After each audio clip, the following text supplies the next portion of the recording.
Yo, Worm Ohana, here we are talking about the options moving forward for your worm colony.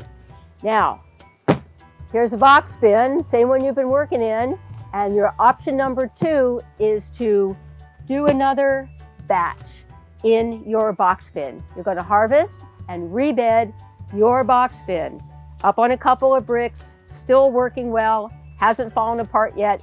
It's still good for keeping your worm colony going. You're going to start obviously with more worms than what we started with originally, but by now you have a sense of about how much your worm colony can process. And if you're comfortable with the box bin, go ahead and do it again. It's not going to cost you anything, right? You already got the equipment. So here's what you need to do starting now. If you haven't already, and this is for everybody because we're going to need some fresh bedding for all options, but box bin, you know you need a lot. Start shredding up your cardboard, and you know you need plenty. You need about that much because when you wet it, it all soaks down to about 6 inches. So start tearing up cardboard if you haven't already been doing that all along, because we're all going to need some fresh bedding to move into. So get your bedding all ready to go. And if you don't have time, or you don't have a stash of cardboard, there's an alternative that I'm going to tell you about, which I use all the time when I don't have time, and that is pine shavings. You know, the guinea pig shavings you can get in a pet store? You can go get a couple bags of guinea pig pine shavings from the pet store, or you can go to Windward Feed Supply and get yourself about a 2 years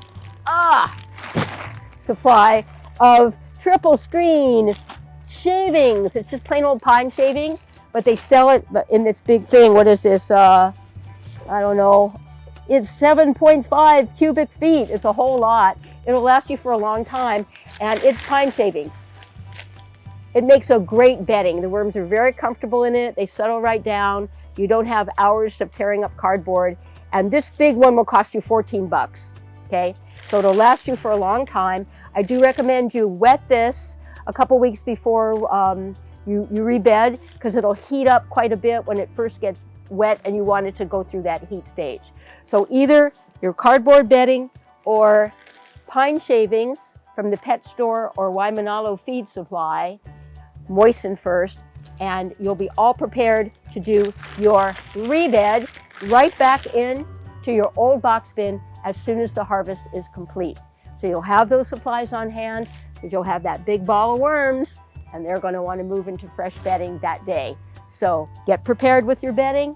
If you decide to go with option 2, rebed in your box bin, that's all you need. Okay, keep watching for the other options coming up soon.